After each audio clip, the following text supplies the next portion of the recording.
If you struggle really horribly with your executive functioning, like time management, organization, focus, follow through, all these areas I used to really struggle with, I'm gonna tell you the exact thing that's stopping you right now that you don't even know is literally right beneath the surface of falling on your head constantly, and how to get rid of it so that you don't have to keep struggling. Hey, I'm Nick McLaughlin. I'm an executive function coach, giving you strategies to help you unlock unstoppable focus and follow through using fun and simple analogies like this. Not so fun. Oh, hold on, gotta fix this.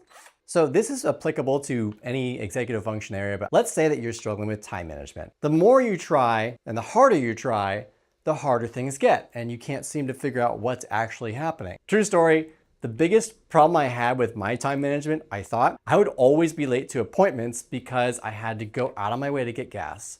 And I thought, wow, I suck at time management so badly that I can't even be on time to one appointment. Maybe it wasn't that bad, but it was pretty bad. And I blamed my time management. And so when I tried to solve it, it didn't get better. It actually made things worse, and it made me feel worse because it wasn't getting better. I thought, how broken must I be if trying my absolute hardest isn't doing anything? In fact, it's making things worse. Like, this broken. And one of the issues I was thinking was, oh, I'm so horrible at time management. I'm horrible, I couldn't be worse at it. And I keep trying to solve time management by applying time management solutions. And I just could not figure out why it just didn't work. But once I realized it's not actually the time management, it's the fact that I'm not being intentional about what I'm doing, and that's going to affect my time management. And every time I see someone struggle with their time management or their focus or the follow through, it's always because they don't have a proper system. So I'm gonna use an analogy that really helped me understand this that I give to my clients all the time. This is a falling bathtub coming through the ceiling, if you can't tell. I should have just photoshopped myself in there. So the analogy is, imagine you go into a brand new house that you just bought.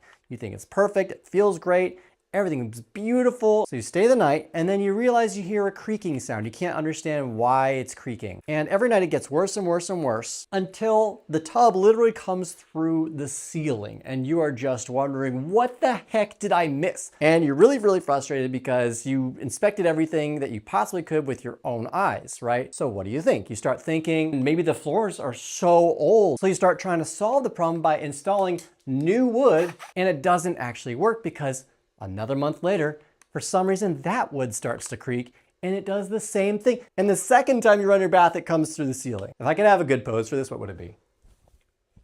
Dude, that's like Thriller. And you keep working harder and harder trying to apply and reapply, install new wood, new everything into the house, but it keeps getting worse. And at this point, you just had it. You're done, you're frustrated, you're just like, I need someone help. So you hire a professional to inspect the home. But the inspector tells you something you didn't even think was an option. And he tells you, honestly, your house is great. It's great quality. Everything is beautiful about it. But you have termites. And now you have an epiphany and you think, this whole time, the reason I've been trying so hard and getting no results and things have been getting harder is because I've been trying to solve the effect, but not the cause. I see this a lot when people hire me as a coach.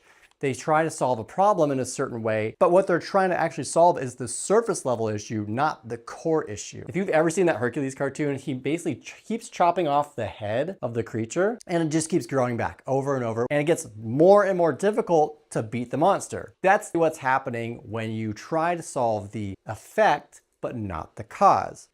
Is there a possibility that my time management is not actually the issue? It's the effect of the issue of not being intentional. When I get clients that tell me they're struggling with their time management or their focus, a lot of times they'll think, oh, I just need to take my ADHD medication or get a fidget device, 6 watches on my arm. It doesn't really solve the problem because they're trying to solve the effect, not the cause. So if you want to solve the cause, you have to start with the intention first. And it's really cool because every time a client graduates with me, I ask them at the very end, what actually helped you more than anything else? Like what got you to literally go from rating 3 out of 10, 2 out of 10, 1 out of 10, all the way to 8, 9s, and 10s out of 10s for their executive function management. And they will literally all tell me it was because they became much more intentional. So this is just one of a few different lessons I teach my clients to help them 2 to 10x their productivity and their executive function management. If you think that coaching will help you, go ahead and click the link in the description below. Let's talk. Let's hop on a call. And if anything, I have free tools in the description below. Like and subscribe. And I'd love to hear in the comments what your struggle is that you're struggling with for your executive functioning. Later, neighbors.